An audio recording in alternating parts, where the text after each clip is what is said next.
पहली बीमारी की वजह बनती है ये वाटर लाइन। पानी अगर आपके परिंदे का साफ नहीं है तो बीमारी आपके शर्ट से जाएगी नहीं। ये 8.68 ग्राम की एक टैबलेट है कोलोरीन की। आपने 1000 लीटर पानी भरना है। ये 1000 लीटर पानी के लिए एक टैबलेट को आपने टैंक के अंदर फेंक देना है। अस्सलाम वालेकुम। तो कैसे हैं आप लोग? पोल्ट्री फार्मिंग में बीमारियां आ कहां से जाती हैं? आप ओपन फार्मिंग कर रहे हैं, कंट्रोल कर रहे हैं, लॉफ्ट है आपकी, पिजन पैरट्स हैं, असील बर्ड्स हैं, घरेलू माने में बर्ड रखे हुए हैं। बीमारी आपके घर में, शेड में, लॉफ्ट में कहाँ से आती है? स्पेशली अगर हम बात करें इकोलाई की, साल्मोनेला की, कहाँ से आपके शेड के अंदर परिंदों में बीमारियां आती हैं?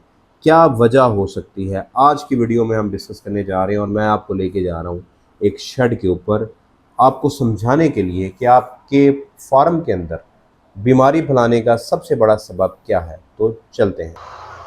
वो है वाटर लाइन। किसी भी शेड के अंदर वाटर लाइन मौजूद होती है, ड्रिंकर्स मौजूद होते हैं। पानी के आपने ड्रिंकर्स रखे हुए हैं, ऑटोमेटिक ड्रिंकर्स रखे हुए हैं। वाटर लाइन किसी भी शेड के अंदर बहुत ज़रूरी है। हमने बर्ड्स को पानी पिलाना होता है, लेकिन इसकी प्रॉपर सफाई करनी होती है। पहली बीमारी की वजह बनती है ये वाटर लाइन, बायोफिल्म। इसके आगे हम आगे बात करेंगे इसके बारे में। दूसरा है ये पानी।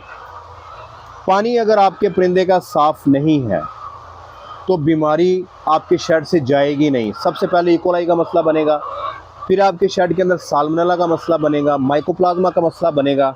और इसके अलावा अगर वाटर लाइन के अंदर बायोफिल्म बन जाती हैं तो बीमारियां आहिस्ता आहिस्ता परिंदे के अंदर आना शुरू होती हैं। फिर अक्सर आप लोग मुझे शिकायत करते हैं कि हमने हर तरह का ट्रीटमेंट किया लेकिन हमारे शेड से इकोलाई जाती नहीं है, बुखार जाता नहीं है। बायोफिल्म आप स्क्रीन के ऊपर एक मैं आपको दिखा रहा हूँ, ये है वाटर लाइन। इस वाटर लाइन के अंदर पूरा फ्लॉग, ये तो लेयर बर्ड है, इसके अंदर पूरे 2 साल पानी चलना है। लेकिन बार बार हर तरह की मेडिसिन चलने के बावजूद, जिसमें ऑयल बेस्ड मेडिसिन होती हैं, जिसमें वाटर बेस्ड मेडिसिन होती हैं, इसके अंदर वो चिकनाहट आना शुरू हो जाती है। वो जो चिकनाहट बनती है उसे हम बायोफिल्म कहते हैं। बायोफिल्म इसलिए कहते हैं कि उसके अंदर फिर बैक्टीरिया ग्रो होना शुरू हो जाते हैं। वो बैक्टीरिया चाहे आपके बोर से आ रहे हैं, या चाहे आपकी टैंकी के अंदर से आ रहे हैं, या आपका जो फ़िल्टर है वो सही तरह से काम नहीं कर रहा, वो बैक्टीरियल ग्रोथ यहाँ पे होना शुरू हो जाती है। वो ऐसा ऐसा बायोफिल्म से जितने बैक्टीरिया आता है वो आप यहाँ से आपके परिंदे उस पानी को पीते हैं, जैसे ये पानी पी रहे हैं। अब ये अगर इस पाइप के अंदर बायोफिल्म है तो वो तमाम डिजीज़ इस मुर्गी के अंदर, इन मुर्गियों के अंदर जा रही हैं, जो कि मसले का सबब बनती हैं। कुछ लोग हमें ये सवाल करते हैं कि हमने ये आरओ प्लांट लगाया हुआ है, हमें क्लोरीन वाली टैबलेट्स या हमें किसी भी किस्म की मेडिसिन या कोई भी गोली पानी में इस्तेमाल करने की क्या ज़रूरत है? नॉर्मली पाकिस्तान के अंदर शेडों में इस तरह का आरओ प्लांट लगा होता है। ये जो आरओ प्लांट है ये लगाया जाता है 2 मसले को हल करने के लिए। एक पानी की पीएच, दूसरा मेनली काम होता है टीडीएस के लिए। जैसे कि ये देखें, ये मीटर लगा हुआ है, इस वक्त हमने इसको यहाँ से ऑन किया तो ये इस वक्त पानी का टीडीएस हमने रखा हुआ है 305, 310, जो कि मुर्गियों के लिए इस वक्त फिजिबल होता है। ये फिल्ट्रेशन प्लांट बैक्टीरियल काउंट को कम नहीं करता। आपके बोर से अगर पानी ऐसा आ रहा है जिसमें बैक्टीरिया है, उसको ये ख़त्म नहीं करता। किसी भी तरह के इकोलाई की कॉलीफॉर्म बैक्टीरिया को ख़त्म नहीं करेगा, ना साल्मोनेला को ख़त्म करेगा, ना कॉक्सी को ख़त्म करेगा। अगर आपने इस आरओ प्लांट के अंदर ऐसा यहाँ पे यूवी लाइट का इंस्ट्रूमेंट लगाया जिसके अंदर से पानी गुजरेगा, तो वहाँ से फिर बैक्टीरियल काउंट को तलब किया जा सकता है। लेकिन उसमें भी एक कबाहत है।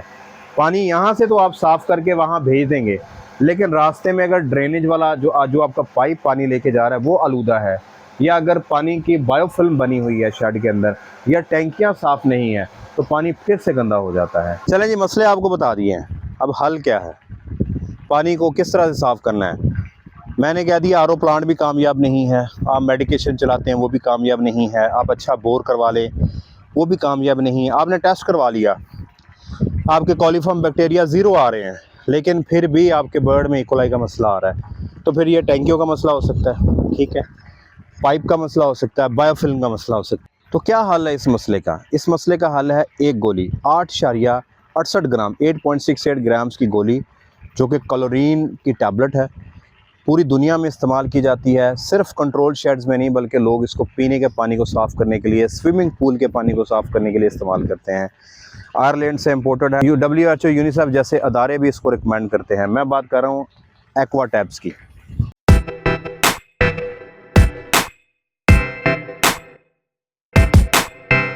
ये 8.68 ग्राम की एक टैबलेट को आपने पानी के टैंक में इस्तेमाल करना है। इस्तेमाल कैसे करना है गोली भी आपको दिखा देते हैं। ये 8.68 ग्राम की एक टैबलेट है कोलोरेन की। आपने 1000 लीटर पानी भरना है किसी भी टैंकी में, कोई भी आपका शेड है। ये 1000 लीटर पानी के लिए एक टैबलेट को आपने टैंक के अंदर फेंक देना है। ये एक गोली आपको 5 ppm क्लोरीन फराहम करती है, जो आपके पानी में हर तरह का बैक्टीरिया को ख़त्म कर देगी, हर तरह के वायरस को ख़त्म कर देगी। पानी साफ़ हो जाएगा, पानी ये परिंदों में जाएगा, परिंदे इस पानी को पिएंगे तो उनके अंदर साफ़ पानी जाने की वजह से बार बार जो इन्फेक्शन हो रही है वो बेहतर हो जाएगी। इस गोली का एक और काम भी है, मैंने आपको बायोफिल्म का जिक्र किया। वाटर लाइनों के अंदर बायोफिल्म जम जाती है। बायोफिल्म को खत्म करने के लिए इस एक टैबलेट को 10 से 20 लीटर पानी में हल करना है, लाइनों के अंदर भर देना। आपने देखना है कि आपका शेड 300 फीट है, 400 फीट है, 450 है, 500 फीट है, उस हिसाब से पानी बनाएं। 20 से 30 लीटर पानी के अंदर एक गोली को हल करना है, तो जितना पानी लाइनों में खड़ा हो रहा है उतनी गोलियां डाल के चंद घंटों के लिए, कम से कम आप उसको 1 से 2 घंटे पानी को खड़ा रखेंगे ताकि बायोफिल्म आसानी से ख़त्म हो जाए। उसके बाद उसको प्रेशर के साथ पानी को साफ़ करेंगे, आपकी वाटर लाइनें साफ़ हो जाएंगी। किसी भी वैक्सीन देने से पहले या कोई भी एंटीबायोटिक का कोर्स देने से पहले आपने पानी को, लाइनों को लाजमी साफ़ करना है।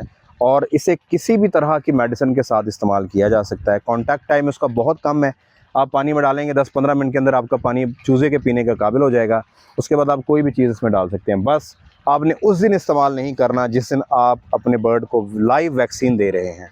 तो दोस्तों, जिस शेड में मैं खड़ा था वो शेड हो, आपका शेड हो, कोई भी लॉफ्ट है, कोई भी आपके कबूतर या तोतों के लिए आपने पानी के टैंक लगाए हुए हैं, आप उनके बर्तनों के अंदर खुद पानी डालते हैं, आप गोल्डन मिस्त्री का काम कर रहे हैं, आप घरेलू बुआने के ऊपर काम करते हैं, अगर आपके पानी के बर्तन साफ़ नहीं है, अगर आपके पानी की लाइनें साफ़ नहीं हैं, अगर आपके पानी का टैंक साफ़ नहीं है, तो आपके बर्ड में जरासीम वाला पानी जाता रहेगा, बीमारियां बनती रहेंगी। दूसरा, अगर आपने आरओ प्लांट लगाया हुआ है तो मैं वो आपको बता चुका हूँ कि TDS को ठीक करेगा आरओ प्लांट, या आरओ प्लांट ठीक करेगा थोड़ी बहुत पीएच को। बोर खराब है, उसमें कॉलीफॉर्म बैक्टीरिया आपके शेड में पहुंच रहे हैं, तब भी हम एक्वा टैप का यूज करेंगे। अच्छा, अक्सर लोग क्या करते हैं, वैक्सीनेशन से पहले सादा पानी से लाइनें वॉश कर देते हैं, जैसे कि मैं पहले भी बता चुका हूँ।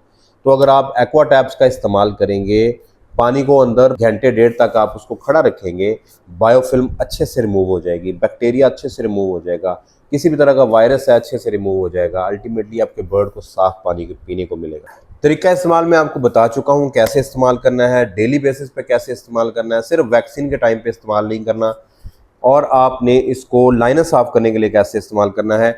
अगर आप घरेलू बुआने पे इस्तेमाल करेंगे तो ये एक गोली 1000 लीटर पानी के लिए है, तो आपने घर के अंदर इस्तेमाल करना है। आपका बर्ड 500 लीटर पानी पीता है तो आप आधी टैबलेट इस्तेमाल करेंगे।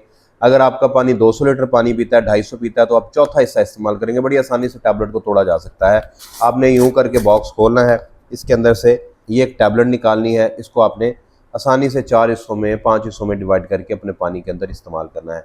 आप इसको अपने पीने के पानी के लिए, सफाई के लिए भी इस्तेमाल कर सकते हैं। डोज वही है कि 1000 लीटर पानी के लिए एक टैबलेट है 8.68 ग्राम्स की। यूनिसेफ और WHO जैसे अदारे भी पानी की प्यूरिफिकेशन प्रोग्राम के लिए इसी ब्रांड को इस्तेमाल करते रहे हैं। यहाँ पे हम शुक्रिया अदा करना चाहेंगे मिर्जा ट्रेडर्स वालों का, जो इतनी ज़बरदस्त ब्रांड को आयरलैंड से इंपोर्ट करा के पाकिस्तान लेके आए, आप लोगों की फलाह के लिए, आप लोगों की आसानी के लिए। पाकिस्तान में कहीं भी इस प्रोडक्ट को ऑर्डर कर सकते हैं। मिर्जा ट्रेडर्स वालों का नंबर, उनका एड्रेस आपके पास आ रहा है।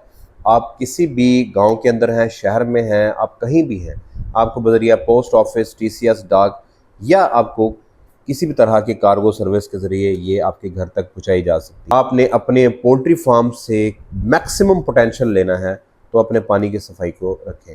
अगर आप यहाँ तक पहुँच गए हैं और चैनल को सब्सक्राइब नहीं किया तो चैनल को सब्सक्राइब करें, घंटी के बटन को लाजमी प्रेस कीजिएगा। वीडियो पसंद आने पर आपने उसको लाइक करना है और ज़्यादा से ज़्यादा वीडियो को शेयर करना है।